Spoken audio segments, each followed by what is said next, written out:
London के cafe में बैठा हुआ आदमी वो नेक्स्ट कप ऑफ कॉफी कितनी की पिएगा वो शायद उसकी गवर्नमेंट डिसाइड कर सकती है। कितनी इंपोर्ट ड्यूटीज उसने लगाई हैं, कितनी एक्सपोर्ट ड्यूटीज उसने लगाई हैं, क्या टैरिफ चल रहा है वर्ल्ड वाइड, वो डिसाइड करेगा कि नेक्स्ट कप ऑफ कॉफी आप लोग कितने की पी रहे हैं। एंड जब भी हम लोग यहाँ पे टैरिफ्स की बात करते हैं, एक नाम यहाँ पे डेफिनेटली सबके सामने आता है, and that is mister Donald Trump. Donald Trump जब से यूएस के प्रेसिडेंट बने हैं, एवरीबडी इज कंफ्यूज्ड कि नेक्स्ट स्टेप यहाँ पे डोनाल्ड ट्रंप क्या लेंगे। ऑल्दो कल यहाँ पे सुप्रीम कोर्ट की रूलिंग जरूर सामने आई। जितने भी टैरिफ यहाँ पे प्रेसिडेंट ट्रंप ने लगाए थे, दोज आर इलीगल। बट उसी के साथ ट्रंप ने यहाँ पे दोबारा से 10% टैरिफ लगाने की बातें करी। क्या सारी चीजें हैं, एक एक करके इसके बारे में डिस्कस करेंगे फ्रॉम दी वेरी स्टार्ट। बात यहाँ पे करना स्टार्ट करते हैं फ्रॉम 20th ऑफ जनवरी 2025, वो डे जहाँ पे प्रेसिडेंट ट्रंप जो है उन्होंने ओथ ली थी to become the president of US. He became the president of US and उसी के साथ यहाँ पे उन्होंने बताया कि कैसे यहाँ पे ट्रेड डेफिसिट चल रहा है। उन्होंने यहाँ पे बताया कैसे यूएस की इकोनॉमी जो है वो ग्रो कर सकती है। And he has been vocal regarding the tariffs. On 1st of February 2025 उन्होंने यहाँ पे 25% टैरिफ लगाया on Canada and Mexico, but उसी के साथ 10% tariff on China. But the real earthquake started to happen on 2nd of April 2025, वो दिन जिसको यहाँ पे नाम दिया गया as the liberation day.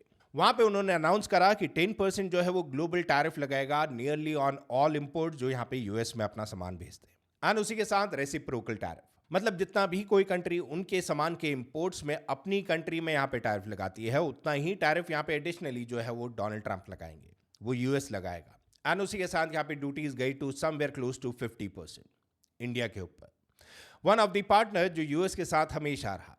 And इतने ज्यादा टैरिफ्स के बाद इसका इंपैक्ट जो है वो बहुत क्लियर नजर आया। S&P 500 वो फॉल करने लगा। उसी के साथ काफी ऐसे शिप्स थे, काफी ऐसे कार्गोज थे जो यहाँ पे डॉक खड़ी थी, जो कहीं पे भी मूवमेंट नहीं कर रही थी। एंड उसी के साथ यहाँ पे चाइना की बात करें या यू की बात करें, वहां पे भी मार्केट्स हमें रेड में देखने को मिली। But this was the time when the entire world started to answer Donald Trump. One thing is for certain, US यहाँ पे ग्लोबल इकोनॉमी जरूर हो सकती है, but that does not mean the next powerful nation जो है वो यहाँ पे रिवर्ट नहीं करेगा। एंड एग्जैक्टली चाइना ने वही करा। चाइना ने यहाँ पे 125% टैरिफ लगाया ऑन दी इंपोर्ट जो यहाँ पे यूएस गुड्स के होने लगे। स्टॉक मार्केट में उसका असर बहुत क्लियरली नजर आया। बहुत सारे इन्वेस्टर जो है वो प्रेशर में थे, सप्लाई चेन कहीं ना कहीं टूटती हुई नजर आई। And by June of 2025 US के जो टैरिफ थे वो यहाँ पे ऑन एन एवरेज 27% तक पहुंच गए, which was the highest in the last 100 years। अब इस चीज को कंट्रोल में करने के लिए ट्रंप ने यहाँ पे टाइम जरूर लिया। वहां पे उन्होंने बोला कि हम लोग यहाँ पे डील मेकिंग में जा रहे हैं। वो 90 डेज का ग्रेस पीरियड यहाँ पे लोगों को दिया। ही स्टार्टेड सेइंग कि हम लोग यहाँ पे बात कर रहे हैं विद डिफरेंट कंट्रीज एंड जो भी यहाँ पे फाइनल वर्डिक्ट आएगा उसके अकॉर्डिंगली यहाँ पे टैरिफ्स लगेंगे। मार्केट में कुछ पॉज हमें देखने को मिला, बट इसी के साथ उनकी ट्रेड डील्स यहाँ पे फाइनल हुई एंड फ्रेमवर्क बना with UK and Japan, which was a win situation for the US। But जहां तक 2025 खत्म नहीं हुआ, ट्रंप ने यहां पे ऑलमोस्ट 50% टैरिफ्स प्लस पेनल्टीज यहां पे लगा रखी थी ऑन इंडिया, सेइंग कि आप रशिया से ऑयल परचेज कर रहे हैं, आप रशिया से सामान जो है वो खरीद रहे हैं। बिकॉज रशिया एंड यूक्रेन की जो सिचुएशन है उसको देख के Trump wanted to be the peacemaker, but कहीं ना कहीं ये चीज जो है वो वापस से रिटेलिएट हुई। एंड इसी के साथ उन्होंने यहाँ पे सेक्शन 232 का यूज करा, National Security Law, to impose permanent 50% duties on steel and aluminum। यहाँ पे 25% on AI chips। यहाँ पे बात कर रहे हैं हम लोग NVIDIA की H200 chips की। He even threatened Europe with the tariff unless they negotiated the sale of Greenland। ये सारा ड्रामा जो है वो मार्केट में हुआ इन 2025। इनफैक्ट स्टार्ट ऑफ 2026 में भी हमने यहाँ पे टैरिफ्स के क्लोजर्स देखे। इंडिया के साथ यहाँ पे एक डील नेगोशिएट हुई and everything went on well. But ये सारी सिचुएशन के बाद कल की डेट में यहाँ पे सुप्रीम कोर्ट से एक ऑर्डर निकल के सामने आया। एन ऑर्डर निकल के सामने आया विच definitely Trump did not like. यहाँ पे सुप्रीम कोर्ट का एक लैंडमार्क केस जो है वो बना, लर्निंग रिसोर्सेज वर्सेस ट्रंप। यहाँ पे सुप्रीम कोर्ट ने डिलीवर करा stunning 6-3 ruling. Chief justice John Roberts उन्होंने यहाँ पे बोला president Trump has no inherent authority to impose broad tariffs during the peace time under the international emergency economic power act IEEPA के accordingly यहाँ पे बताया गया कि ट्रंप के पास वो पावर थी ही नहीं। And just like that the liberation day tariffs were declared illegal. अब इन सब के इंप्लीकेशंस क्या होते हैं, सुप्रीम कोर्ट की जो रूलिंग आई थी क्या उसको ओवरटर्न कर सकते हैं यहाँ पे ट्रंप। मार्केट जो है वो बहुत खुश थी। But just before that Trump ने दोबारा से एक अनाउंसमेंट करी। उन्होंने यहाँ पे प्रेस कॉन्फ्रेंस करी स्टेटिंग कि अब हम यहाँ पे दोबारा से 10% ग्लोबल रेट जो है वो लगाएंगे, Well, Trump did not back down.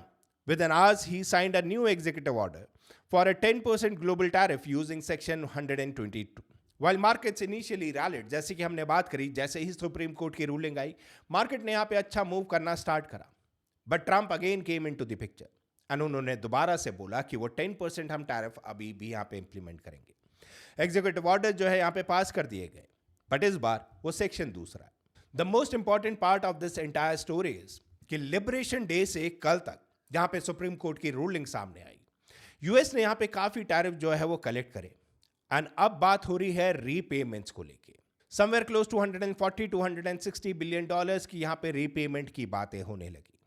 कौन करेगा वो रीपेमेंट, कैसे होगी वो रीपेमेंट? बिकॉज इसको नाम दिया गया एज इलीगल कलेक्शंस. एंड जैसे कि बताया गया, the US government faces potential claim for $133.5 billion to $160 billion in tariff collected under the now invalidated IEEPA authority. persistent duties, यहाँ पे बात हुई सेक्टर स्पेसिफिक सेक्शन 232 को लेके, जहाँ पे tariffs remain in force including 50% on steel and aluminium and 25% on semiconductors. Well, जहाँ पे हम फोरकास्ट की बात करते हैं for the remaining of 2026, well US GDP is projected to grow by 2.1% this year. Though analysts warn that Trump's new 10% global tariff could cost the average US household $400 in 2026. Market में हर कोई बात कर रहा है रिगार्डिंग टैरिफ्स, हर कोई बात कर रहा है regarding Donald Trump. But the bigger problem is जो यहाँ पे टैरिफ्स कलेक्ट करे गए during all this while since the liberation day till the supreme court ruling, क्या वो टैरिफ्स यहाँ पे रिटर्न करे जाएंगे? बिकॉज वो अपने आप में बहुत बड़ा नंबर है. One thing is for certain, whatever is happening right now, everybody is looking into it. Tariffs अब next किस तरफ मोड़ लेंगे उसकी तरफ सबकी नजरें हैं. I'm sure many of the countries must be laughing right now. But यहाँ पे जहाँ पे लिबरेशन डे के टैरिफ्स को इलीगल बोल दिया गया है from the supreme court of US, what is the next thing जो यहाँ पे डोनाल्ड ट्रंप करेंगे? That gets even more interesting. ये सारा ड्रामा जो है वो पूरे वर्ल्ड वाइड चल रहा है and everybody is looking into it. आप लोगों के क्या थॉट्स है इस चीज को लेके नीचे कमेंट सेक्शन में कमेंट करके जरूर बताइएगा. आई होप आपको यहाँ पे समझ में आया होगा रिगार्डिंग द टैरिफ मेस जो यहाँ पे क्रिएट करा गया, रिगार्डिंग द ट्रम्प टैरिफ जिसका नाम दिया गया है. यहाँ पे क्या चीजें मार्केट में हो रही है. कभी यहाँ पे आर्म ट्विस्ट करा जाता है फ्रॉम ट्रम्प, बट उसी के साथ अब जहाँ पे सुप्रीम कोर्ट की रूलिंग आ गई है, what is the next thing that is going to happen? This gets more interesting. Thank you guys, thank you so much for watching our channel. Tariffs के ऊपर कोई भी नया अपडेट आएगा, will make a video regarding this same. Every Sunday we are going to talk about the viral story of the week. And this week Trump के tariff की चर्चा बहुत चली है. सुप्रीम कोर्ट की रूलिंग जब कल रात को यहाँ पे सामने आई, Supreme court of US was actually trending. The investors are looking towards it. The person who is drinking coffee somewhere in London is also looking towards the tariffs. आप लोगों के क्या थॉट्स हैं इस चीज को लेकर नीचे कमेंट सेक्शन में कमेंट करके जरूर बताइएगा. I hope you like this video. Video अच्छी लगी तो वीडियो को लाइक करिएगा, चैनल को सब्सक्राइब करिएगा, अपने दोस्तों के साथ शेयर जरूर करिएगा. Thank you so much for watching. See you next time.